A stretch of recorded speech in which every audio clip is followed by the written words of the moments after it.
Every flight begins and ends here. A strip of asphalt scorched by jet engines and marred with rubber. But not all runways are created equal. One of the world's most notorious is runway 35L at Congonhas Airport in Brazil. It could surprise you at any moment. In July 2007, TAM Airlines Flight 3054 becomes its latest victim. Accelerate. Accelerate. It can. It can. The runway claims 199 lives. It would be carefully scrutinized, its history reviewed. Investigators desperately need to know why runway 35L is so dangerous 35L. before more lives are lost.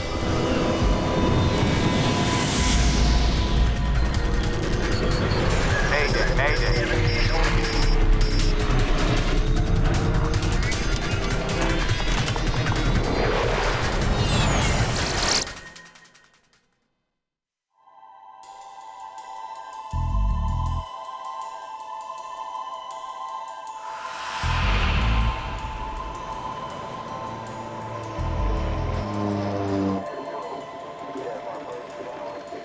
Heavy rains pound Brazil's largest city. São Paulo sees this kind of deluge regularly during the winter rains. The downpour snarls traffic to and from Congonhas Airport.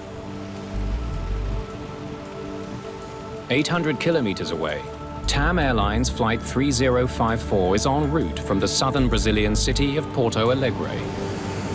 The Airbus A320 is headed for São Paulo 90 minutes away.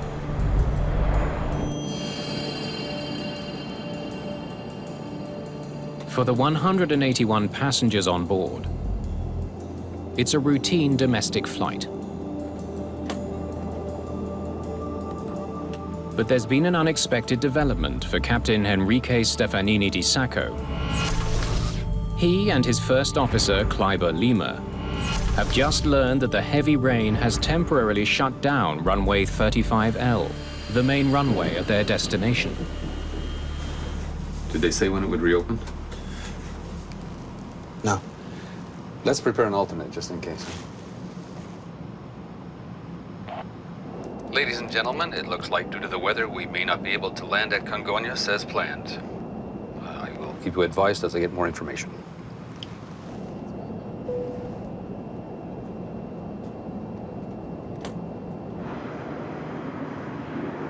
Congonhas Airport is one of the busiest in the world.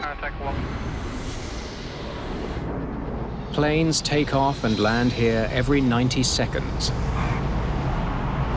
carrying a steady stream of people and cargo into the country's economic hub.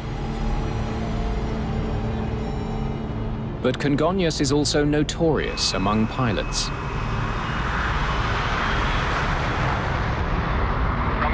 The airport lies in the heart of the city, crowded on all sides by apartment buildings, offices, and roadways.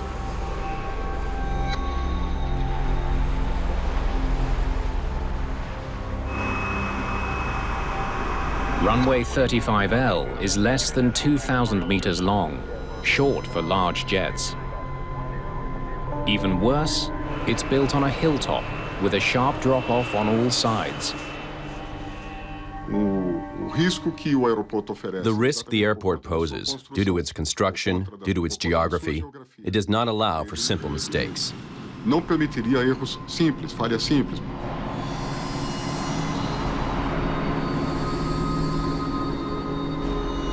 Captain Carlos Camacho is the flight safety director of the Brazilian Pilots Union. Quando se aproxima da pista, As you approach the runway, your adrenaline is really pumping. For us pilots, it's like landing on an aircraft carrier. Nós enxergamos como porta-aviões. It makes Congonhas one of the most treacherous airports in the world.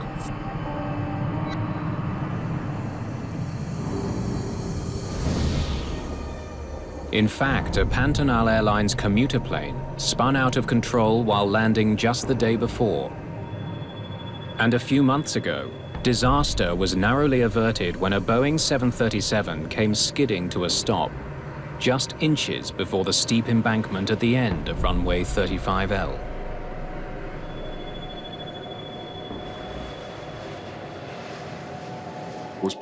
When pilots begin landing at Congonhas, they're more worried than when operating at any other national airport.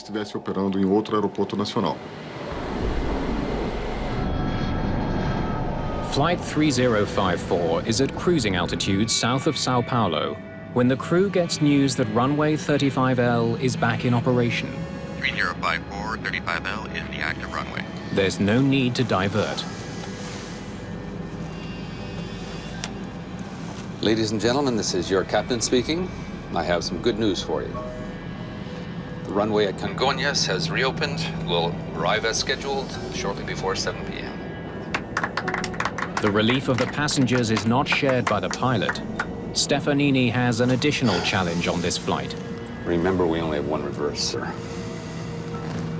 Yes. Only the left. He will have to land at one of the world's most challenging airports, with less than the usual amount of stopping power. One of the Airbus's 2 thrust reversers isn't working. The devices are designed to slow the aircraft on landing by reversing engine thrust. If I was the pilot that day, I would be extremely concerned knowing that one of my reversers wasn't functioning. TAM 3054, 35L, clear to land. Stefanini will be landing on the infamous runway 35L. The runway is wet and it's slippery. The wind is 330 at 8 knots. The crew was informed of poor braking conditions on the runway. The Airbus is on final approach. Even though the autopilot could get the plane to the runway, the captain decides to take over the controls himself. Land green, manual flight. He wants to bring the plane in as close to the runway threshold as possible. He needs every inch of runway he can get. 35L, 35L. The concern was that after touching down, the pilots needed to be sure that they would be able to stop their plane before the end of the runway. The passengers only know that they'll soon be landing.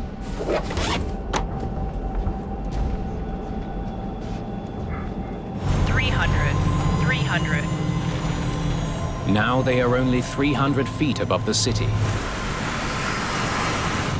The Airbus is lined up with the center of the runway. Middle. The runway conditions. 200, 200. 100, 100. 1 duck now. Okay. The plane's wheels will touch the Congonhas tarmac in seconds. 20. Retard.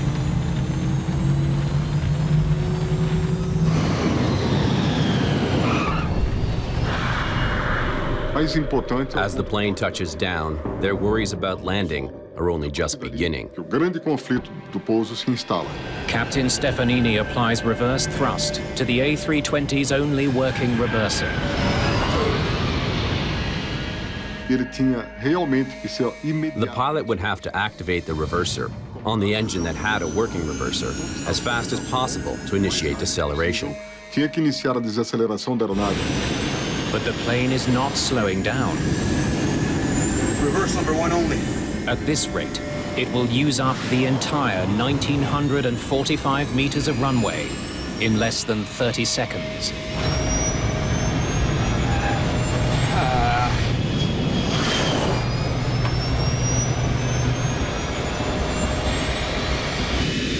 Decelerate. It can't! The pilots operated the foot brakes with the pedals, pressing on them for a long time. Look at this. Now, Look at this. the aircraft mysteriously pulls to the left. Turn! Turn! It's almost as if it has a mind of its own. Oh my God! Oh my God!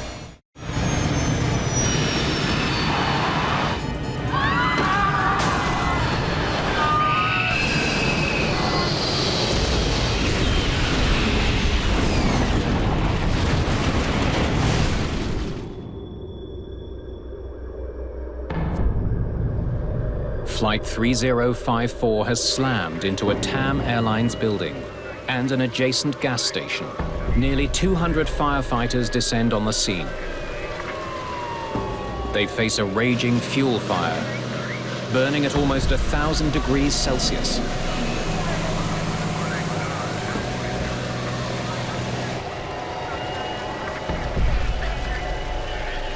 The devastation horrifies Dr. Douglas Ferrari. The explosion spread fire throughout the entire area. There was a fire in the gas station, killing the people who were filling up their tanks, burning the whole structure, turning it unrecognizable. He had hoped to treat survivors, but now he fears there might not be any. We had 4 cars on fire. In one of these cars, I saw a mother with her child, dead. The entire plane is engulfed in flames. There's little hope for anyone inside. But now there is a new danger. Huge quantities of fuel in the storage tanks beneath the gas station could blow up at any moment. The aircraft broke its wings on impact and spilled fuel throughout the entire area. There was a risk of the gas station exploding.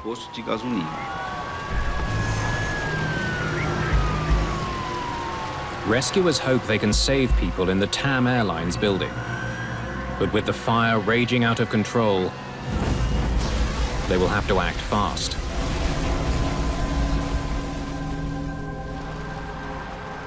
We tried to rescue the people from inside the building. I was anxious to help them.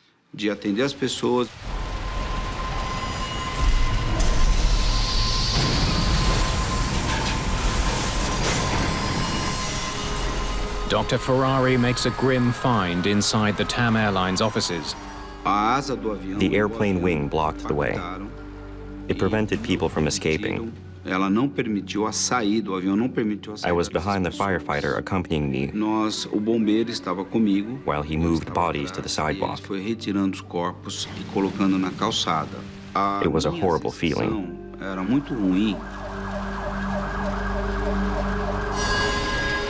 But they do locate some office workers in another part of the building and rush them to safety. On the right side of the building, where there was no obstruction, there was time for people to get out. About 10 or 20 people made it. No one in the aircraft has survived. 199 people are dead, including a dozen people in the gas station and the TAM building. It's the worst aviation accident in South American history. The black boxes will not last long in the heat! Lieutenant Colonel Fernando Camargo is an accident investigator with CENIPA, the country's aviation safety agency. In modern aircraft, the recorders are the core of any investigation. So when we arrived at the crash site and we saw that strong fire, we got really concerned about the integrity of the data. He knows the intense heat could already be damaging the plane's data and voice recorders. Valuable evidence that could help explain the crash may already be lost. Colonel Camargo and his team know that just the day before, another plane slid off runway 35L. We knew that we would have to run a complete investigation on the runway. If a rain-slicked runway caused this crash, disaster could strike again soon. The pressure is on to figure out exactly what happened to Flight 3054. I knew that there was a video from the surveillance system. That's the time of the accident. That must be it. The airport surveillance system captured the doomed Airbus speeding down the runway. This video could solve a lot of issues. Let's see it again, please.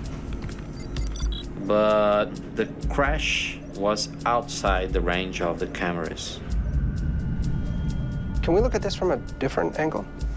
Even without the crash on tape, the video could hold important clues.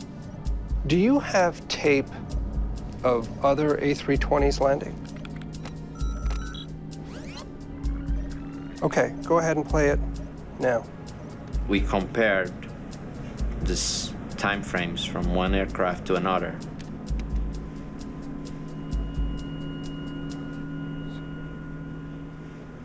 Nine seconds. A regular landing, the aircraft would take something about 9 seconds to pass over this camera. Okay, now the crash plane, please.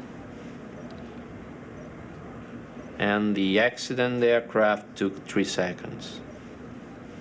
3 seconds? That puzzled us a little bit.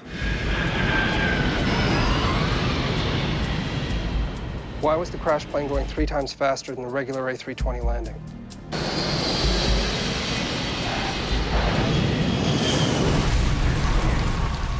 Four hours after the accident, firefighters are still battling the intense blaze. The fire was a strong fire with a lot of fuel to keep it burning. Camargo is desperate to gain access to the tail section, which contains the 2 black boxes. They concentrated the fight in the rear of the aircraft. Finally, firefighters beat back the flames enough to get at the recorders. But it may be too late. They can be submitted to fire till a certain temperature. After that, there's no guarantee that data will be preserved. The recorders will be sent to Washington to be examined at the National Transportation Safety Board.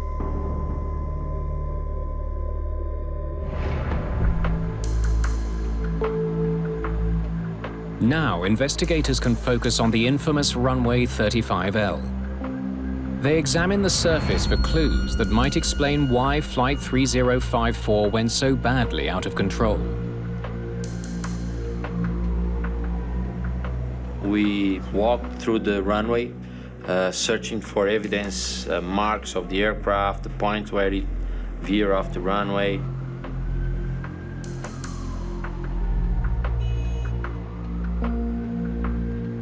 It's still wet! The water is pooling, creating puddles. That shouldn't happen on a modern runway.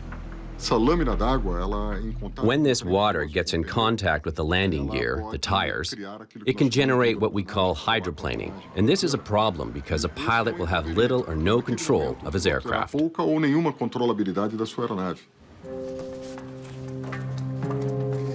Camargo and his team wonder why water is pooling on the runway. They study files from the government agency that runs Congonhas Airport. They learned that runway 35L had been completely resurfaced just 1 month before the accident. In 2007, the runway at Congonhas underwent repairs. It had been offering a very low level of traction. There were many reports of skids. For years, pilots have been complaining about the slippery conditions. They knew that the pavement needed to be reconstructed because the surface allowed the water to accumulate. 35L, 35L. The runway had been resurfaced. That should have solved the water problem. It reopened just weeks before the crash. The new surface seemed to be a major improvement. The airport operated for about a month in dry weather with no problems. But then, 3 days before the crash, heavy rains began. And with the rain, all the problems that were supposed to be solved came back. On the night of the accident, the biggest problem was still the water. Aircraft were still reporting difficulties braking. Runway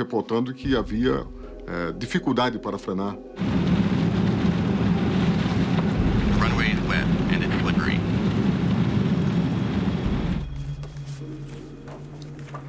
In theory, there was no more depressions on the runway to accumulate water. So what could cause water to accumulate? He discovers that the repair work lacked a critical safety feature. Proving to be done at a later date. No wonder it was wet.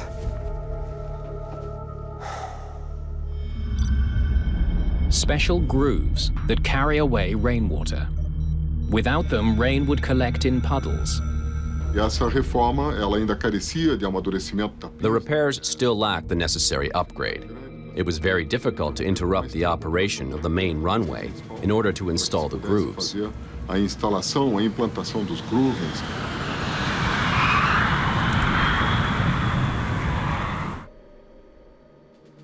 Evidence is mounting that a compromised surface on runway 35L played a key role in Brazil's worst airline accident. Colonel Camargo is concerned that Brazil's notorious rains may bring more runway disasters. Soon after the accident, we recommended the suspension of the operations of regular aircraft in rainy conditions. The airport authority complies, shutting down runway 35L until answers are found. But the main runway at one of the world's busiest airports can't stay closed for long. They must find out what caused this accident as soon as possible. Their focus turns to the A320's thrust reversers.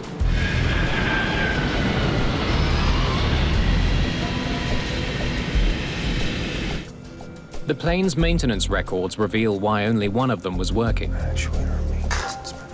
4 days before the crash, mechanics deactivated the right engine's thrust reverser for routine maintenance. Check E3 found.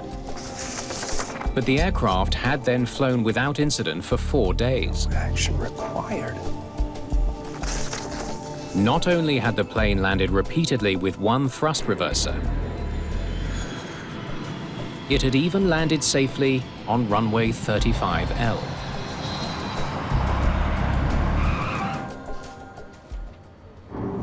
This plane landed on the same runway. On the same runway that day with the same problems, had only one thrust reverser. Just one thrust reverser.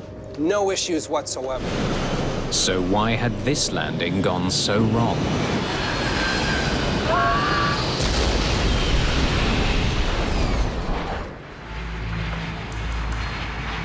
Colonel Fernando Camargo travels to Washington, D.C. Technicians at the National Transportation Safety Board will help him try to recover data stored in Flight 3054's badly burned flight recorders.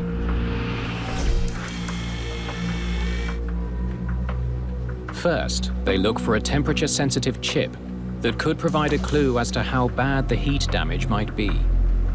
There is an indicator that turns the color if it was exposed to a temperature above that one that it was manufactured to support. Even though the boxes are designed to survive a fierce fire of up to 1,000 degrees Celsius, the chip's appearance is worrying news.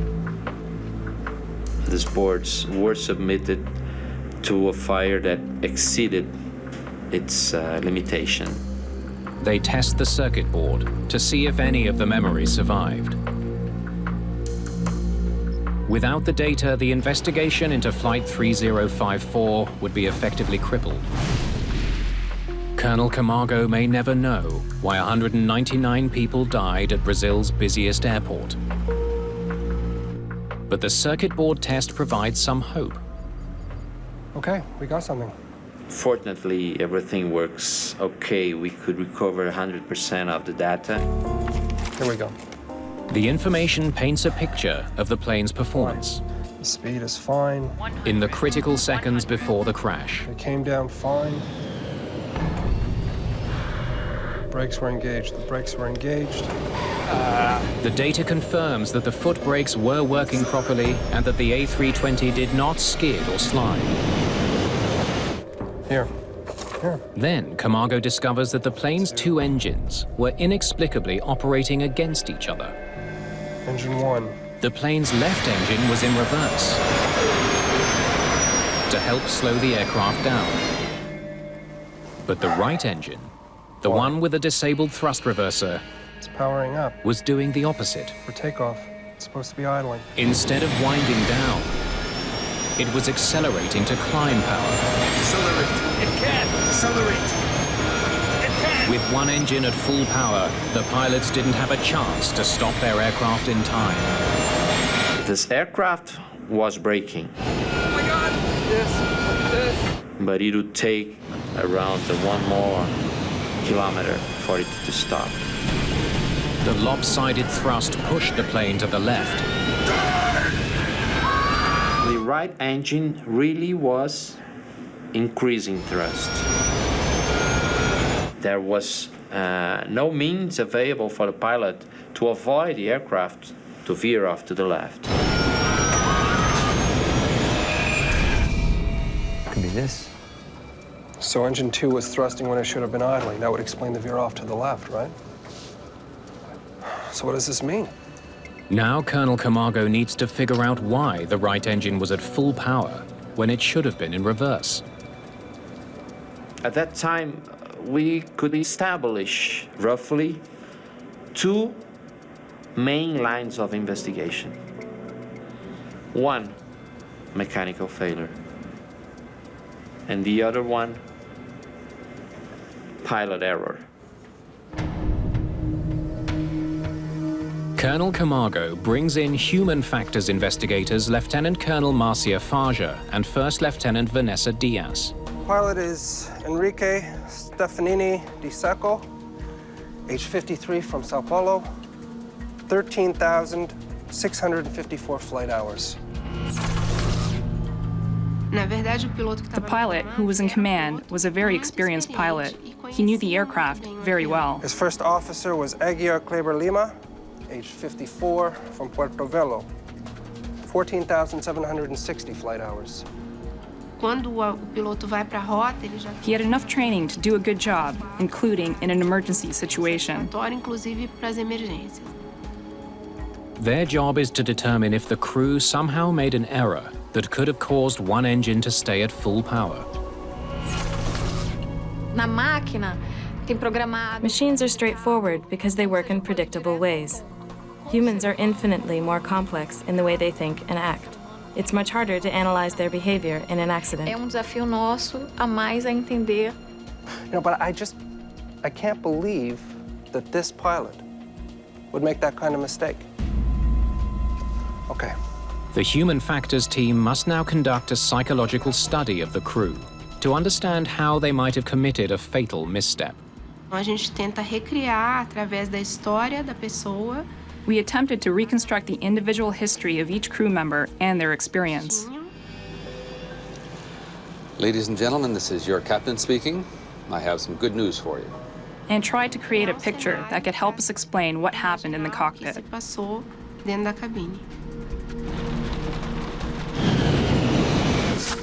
Colonel Camargo still believes a mechanical failure is more likely.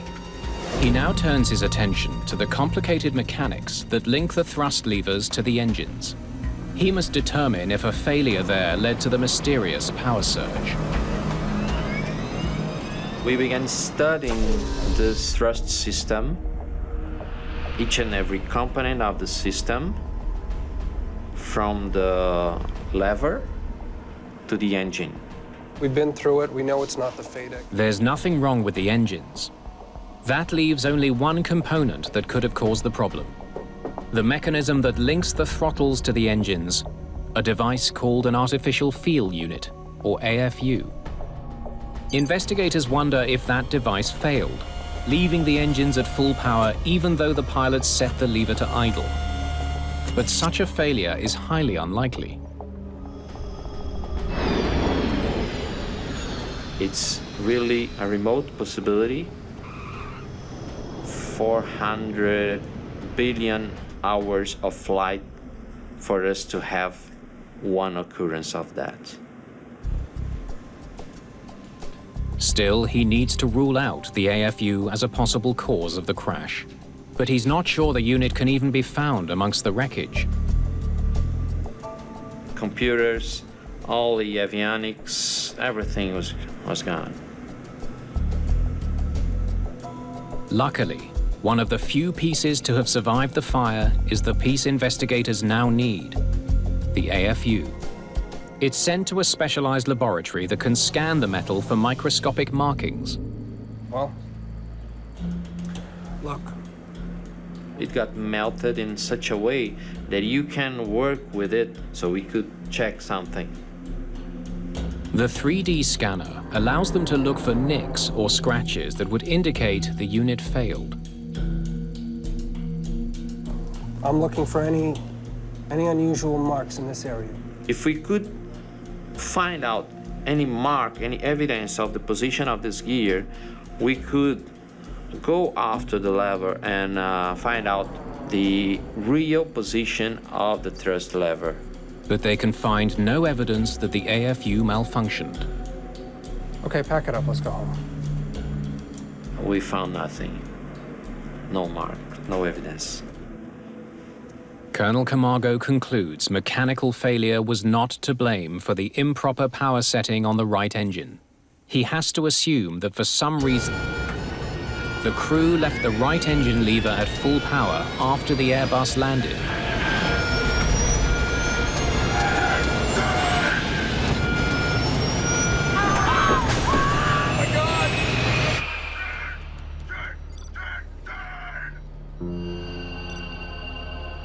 Back in São Paulo, the human factors team turns to the cockpit voice recorder, or CVR. I have some good news for you. The runway at Congonhas. They need to understand the pilot's state of mind as they approach São Paulo the night of the crash. The CVR enables us to get an idea of the interaction between crew members. They learn that Captain Stefanini was quite concerned about the runway conditions. Ask him about the rain. The runway conditions. Is the runway slippery? TAM on final approach. 2 miles away. Could you confirm conditions? It's wet and it's slippery, 3054. Wet and slippery. The pilot is already tense, and then he finds out that runway conditions are worse than usual, slippery and rainy. The tension can affect the pilot's perception, his concentration. 35 out, 35 out. It now appears that Stefanini's anxiety about 35L, and not the runway itself, was the main cause of this crash. Camargo now focuses on the crew's actions. I think it's ready, sir. Thank you. He needs to understand how the power levers were handled before the crash. Using data from the flight recorder, investigators focus first on the landing just prior to the one at Congonhas. We discovered that the same pilot, the captain, was the one operating the aircraft in the previous land and in Congonhas. First, how did they land in Porto Alegre? Okay. Both levers full forward during approach. They learned that during the previous landing in Porto Alegre, Captain Stefanini pulled back both thrust levers.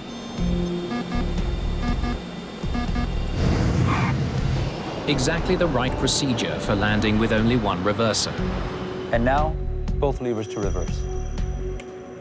At the time of the accident, the correct procedure was for the pilot to take both throttles to idle and both throttles to reverse, as if you had no problem with the reversers.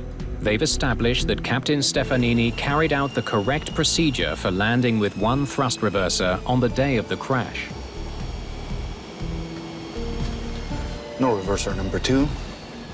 Auto brakes on, and speed is dropping.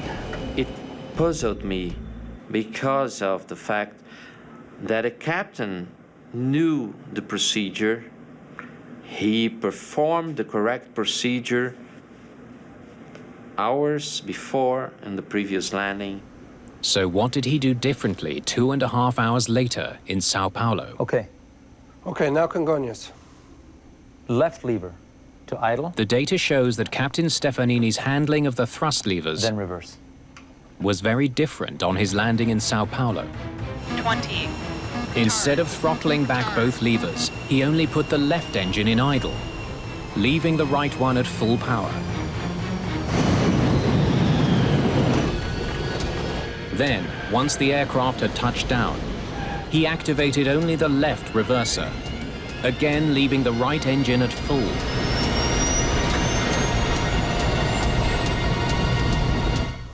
That is quite different.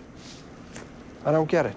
How could a guy that knew the aircraft, that knew the correct procedure, that executed a correct procedure, how could he do something different? It doesn't seem to make sense. We could really use your help on this. Until Camargo enlists the help of another pilot. It's only then that he discovers an important detail that could explain what the captain did. It turns out there was an older, outdated procedure for landing an A320 with a single thrust reverser.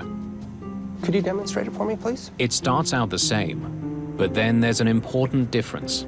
The former procedure was taking both levers to idle and then just the lever corresponding to the engine with the reverser operating normally, that would be taken to reverse position.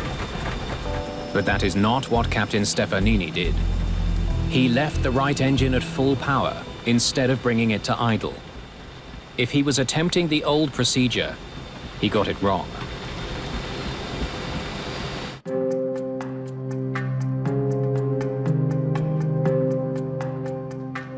Investigators learned that Captain Stefanini would not have been the first pilot to make that mistake. There had been several accidents around the world. The cause was identical. Pilots mishandling the procedure for landing with a disabled reverser, inadvertently leaving one thrust lever at full power. That old procedure led pilots to error. Airbus finally modified the procedure to reduce the risk of precisely that error. The manufacturer changed the procedure and determined that both levers would come down together to the idle position, and then, right after touching the ground, both would come down to the reverser position. Captain Stefanini was familiar with both the old and the new procedure for landing with a disabled reverser. It now seems on Flight 3054 he may have tried to use the old one. The question for investigators is why?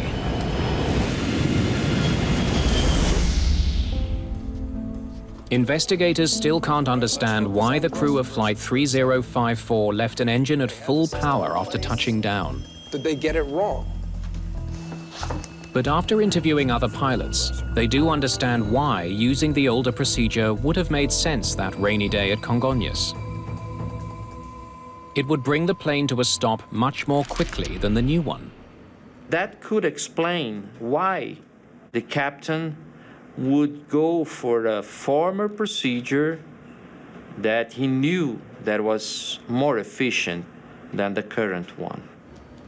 Investigators theorize that in reaction to deteriorating conditions at Congonhas, Wet runway, one reverser.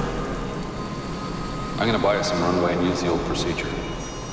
he was trying to ensure that he'd have as much distance as possible to stop on the notorious runway 35L. But he made a costly error. Under those circumstances... Remember, we only have one reverser. We have one reverser, manual flight. Wet, slippery. One reverser, manual flight. It is completely understandable that he had tried a former procedure and under such a pressure made a mistake.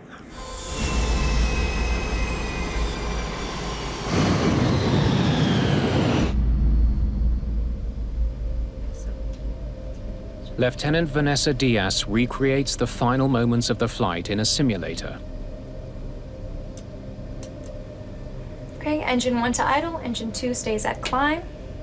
She notices that in a dark cockpit, it would have been difficult to see the position of the thrust levers. 20. Retard. Engine 1 to reverse, don't touch number 2. Brakes.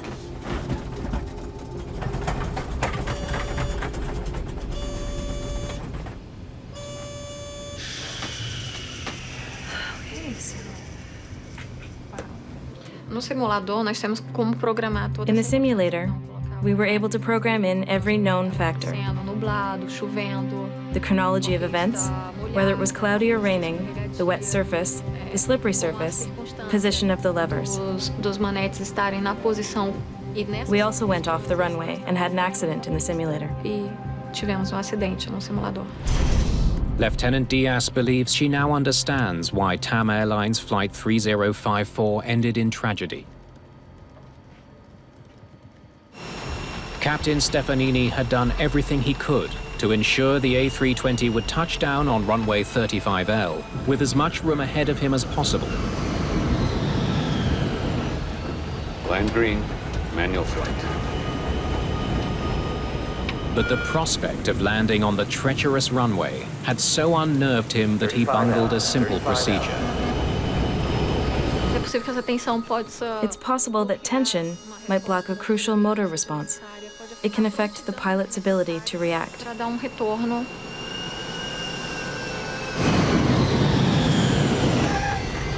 There was no alarm to warn them that one engine was speeding up while the other was in reverse. First Officer Lima tried to figure out what was going wrong. Decelerate! But in a dark cockpit, It can't! overwhelmed by a landing going badly, he didn't notice the abnormal thrust lever settings. Decelerate! Decelerate! Pilots were unable to understand what was happening to their aircraft. Conseguindo perceber o que estava acontecendo na aeronave. Look at this! A runway with a dangerous reputation so unnerved a crew that they made a mistake that ended up killing 199 people. Oh my God! Oh my God! Go!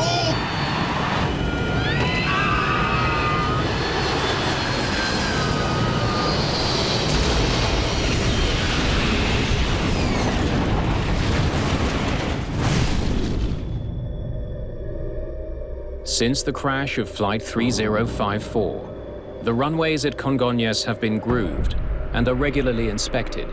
New rules are in place dictating wet weather landing procedures. In rainy weather, you need to have all of your reversers operating. But despite these efforts to improve safety at Congonhas, many pilots doubt it's any better. Congonhas is not safer today. It continues to be a dangerous airport. Only a total ban on operations in wet or rainy conditions would improve the safety of this airport. What's clear is that even today, 35L is a runway that cannot shake its deadly reputation. 35L, 35L.